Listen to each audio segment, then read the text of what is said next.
Rebonjour. Rebonjour à toutes et à tous, toujours à la 85e foire agricole de Libramont, où nous sommes à l'espace Génitech, où vous voyez derrière nous différentes machines qui sont en train de travailler.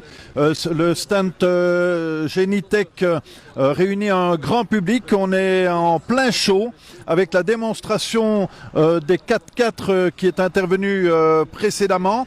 Et puis ensuite, il y a tout le matériel industriel et de génie civil qui est en train de travailler. Vous voyez ici une pelle qui est en train de charger une remorque avec un tracteur, puis ils vont la vider, faire un petit tour. Mais la particularité pour nous cet après-midi, ça va être de vous emmener dans ce véhicule.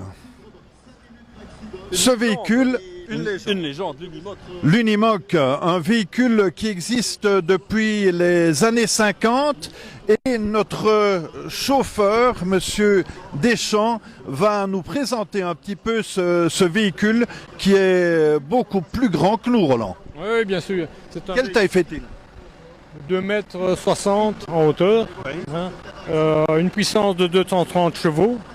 Un véhicule 4x4 permanent avec blocage différentiel avant et arrière, cabotable en roulant à n'importe quelle vitesse. On a une garde au sol, on peut s'abaisser. Ça c'est assez impressionnant, donc une garde au sol très importante. 100 mm sous les ponts, grâce à des ponts portiques, des tubes de poussée qu'on ne voit pas, mais les cardans sont intégrés et protégés dans des tubes via le pont vers la boîte de vitesse. Et vous avez encore la possibilité de remonter? Non, on ne peut pas remonter, mais on a un passage de gué de 1,20 m, donc on peut passer dans un flux d'eau de 1,20 m sans problème. Et alors la taille des roues, par exemple, c'est toujours impressionnant aussi. Oui, ici c'est un profil agraire, mais on peut avoir des pneus routiers comme des pneus mixtes en tout terrain. Ici c'est un profil pour les tracteurs agricoles, mais qui peut se permettre de rouler à 90 km/h également. C'est vrai qu'au départ, l'Unimog, c'était un peu un système hybride entre le camion et le tracteur agricole. Oui, c'est-à-dire qu'en 1947, il y a deux ingénieurs qui ont conçu ce système parce que l'Allemagne ne pouvait plus produire que des tracteurs agricoles. Mais ils ont conçu un tracteur agricole déjà pour l'époque confortable, plus confortable qu'un tracteur conventionnel de l'époque, déjà avec une cabine fermée, 4 roues motrices et prise de force à l'avant, à l'arrière et latérale. Mais à l'origine, c'était pas Mercedes, c'était une société indépendante. C'était une société qui s'appelait Boehringer, ça veut dire un bœuf, donc un bœuf de travail qui tirait à l'époque les charrues également. Et en 1952, le succès a été tel que Mercedes a repris la production de l'Unimog et a pris à son compte depuis 1952 le véhicule. Si je reprends la définition de l'époque, c'était Universal Motor Current, avec les deux premières lettres d'Universel UN, MO pour motor et GE pour Current, ce qui fait Unimog, qui signifie un peu un tout-terrain universel. Non. Outil universel à moteur. Outil universel à moteur. Soyons précis. Alors, Roland, est-ce que c'est un véhicule qui est polycarburant ou est-ce que c'est uniquement essence ou diesel? Non, dans ce cas-ci, on a la dernière évolution qui est un moteur Euro 6 et on roule en diesel uniquement et pas du rouge, du blanc. Ah oui. Ouais. Et il faut savoir que l'Unimog, c'est un véhicule véritablement spécifique qui était beaucoup utilisé par l'armée. Il est toujours utilisé par l'armée. Actuellement, l'armée a 1800 véhicules Unimog en service encore. Aussi bien blindés que routiers normal. Et alors, particularité, j'avais lu qu'en dans les années 60, aux alentours des années 68, à un moment donné, c'est en Argentine qu'ils ont constitué une usine, la première usine hors d'Allemagne pour fabriquer des véhicules militaires, mais ils ont fait ça de manière décentralisée à plusieurs endroits. Oui, chaque fois qu'il y avait une commande assez importante de l'armée d'un pays, il y avait des conventions qui obligeaient de produire une partie des pièces ou d'assembler une partie des véhicules dans le pays acheteur. Roland, on va s'installer au volant. Vous allez pouvoir vous installer au volant parce que Roland, on le remercie. Roland fait partie de la société Lambert et vous êtes importateur pour Unimog. Importateur pour Mercedes du véhicule Unimog. Et alors, ce véhicule, on va avoir la chance de l'utiliser sur ce terrain, qui est quand même un terrain un peu particulier, mais c'est rien du tout ça pour l'Unimog. C'est peut-être à peine 30% des possibilités du véhicule. Donc, un Unimog comme celui-ci, il peut gravir quel type de pente par exemple? des pentes à 110% et descendre à 110% également. On a un angle d'attaque à l'avant de 46 degrés et 43 degrés à l'arrière. Oui, donc impossible de toucher devant ou derrière, ou alors faudrait y aller. Il y a toujours moyen, mais enfin, c'est quand même au-deçà de beaucoup de véhicules tout-terrain. Et justement, est-ce que ce type de véhicule est utilisé par toutes les entreprises ou bien c'est vraiment spécifique? Les gens qui ont besoin d'un véhicule en tout-terrain assez performant. Et on a une deuxième gamme qui est une gamme porte-outils qui est plus dédiée pour les communes et utilisation de porte-outils, déneigement, fauchage, débroussaillage, tout ce genre de travail. Et alors, ce véhicule, c'est un double cabine? Dans ce cas-ci, c'est un double cabine, oui. On peut transporter 7 personnes, chauffeur y compris.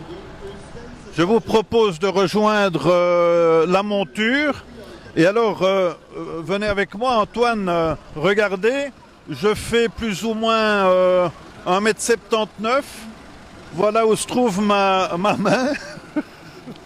C'est déjà une fameuse bête, vous voyez. Bon, je vais essayer de ne pas me casser la figure déjà en montant dedans. Il faut être relativement souple.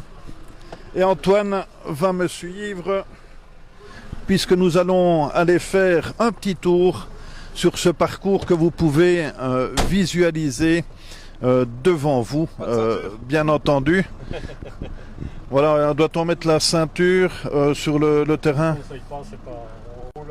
C'est pas adéquat. Allez. Voilà, nous sommes positionnés dans le camion. Vous voyez que nous sommes à 3 de front et vous verrez que derrière nous, il y a également des gens qui sont installés, Adrien et 2 passionnés par l'Unimog.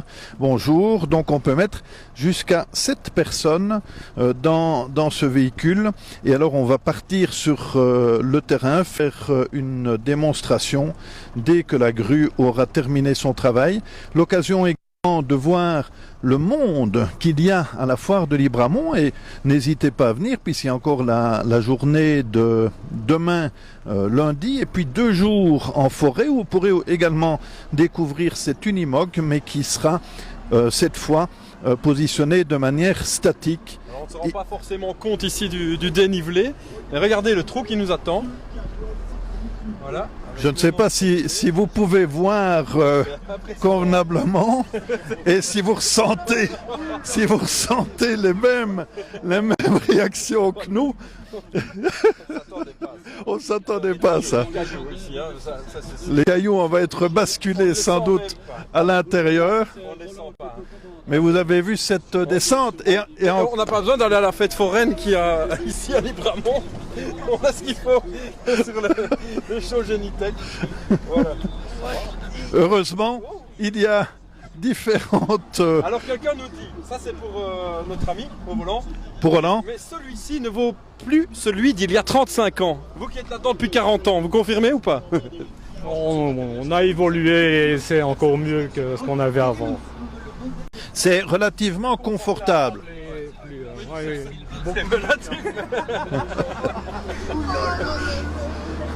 Vous voyez, regardez encore cette descente. Je ne sais pas si c'est assez impressionnant pour nous qui sommes à l'intérieur du camion, mais j'espère que vous ressentez les mêmes réactions que nous. Ici, on va partir vers le ciel. On va partir vers le ciel, voilà. Le dénivelé par rapport au public. Voilà, et ça se conduit facilement. On a l'impression que notre ami Roland, là, c'est une voiture pour lui. Hein. Oui, c'est véritablement une voiture. C'est direction assistée, ça, Roland? Oui, bien sûr, bien entendu. Direction hydraulique. Direction hydraulique, me dit-il, je traduis parce que on va essayer de ne pas trop le déranger. Dans les endroits où il passe, on ne voudrait pas qu'il le prenne trop mal et qu'on parte de l'autre côté. Regardez, on va monter ici sur une seule pierre et donc il va se mettre en porte-à-faux.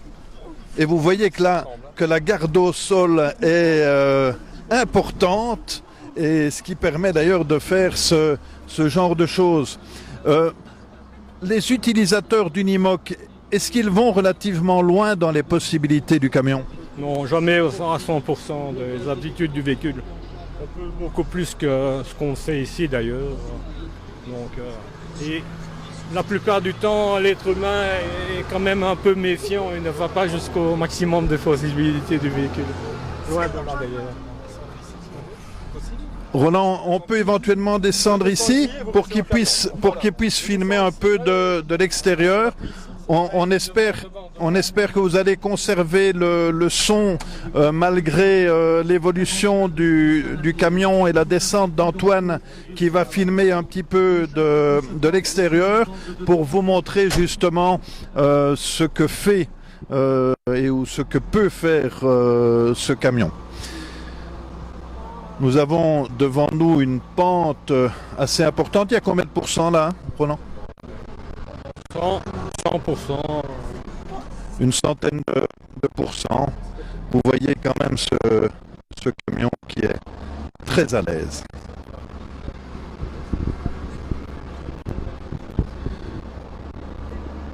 On est reparti pour un tour. On voit Antoine qui nous filme de l'extérieur. On va monter de billets, vous voyez, de travers. Il faut vraiment s'accrocher, c'est là qu'on voit l'utilité des poignées.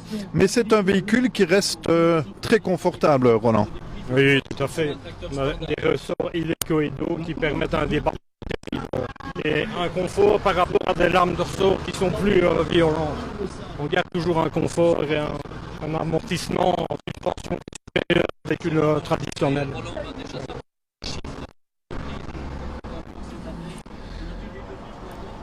Vous voyez ce véhicule Unimog qui est un véhicule ultra résistant. Quelle est la durée de vie moyenne d'un véhicule comme celui-ci? Dans le monde entier, la moyenne de vie est de 27 ans. 27 années. Tout en l'utilisant de cette manière-ci? C'est véritablement un terrain de jeu. Oui. Vous avez, comme c'est mondial, vous avez des véhicules qui sont utilisés en Afrique, par exemple, soumis à d'autres contraintes qu'ici en Europe, mais la moyenne, c'est 27 ans dans le monde. Voilà, on est arrivé à la fin. Et voilà, on termine notre parcours ici au Chauve. Ici, il y a d'autres véhicules qui vont suivre. Pour vous, c'est aussi l'occasion de véhiculer des personnes ici à la foire, ou bien vous ne participez qu'au show? Non, tous les clients, regardez, il y a une file, le client qui attend et on va encore tourner au moins pendant 1 heure avec le véhicule pour montrer les aptitudes du véhicule à nos clients. Merci en tout cas, Roland Deschamps, de nous avoir fait découvrir cette belle machine, cette Unimog, ce véhicule tout-terrain historique, puisqu'il existe depuis 1947, et je vais rejoindre Antoine et redescendre de ce véhicule. Merci en tout cas. Merci.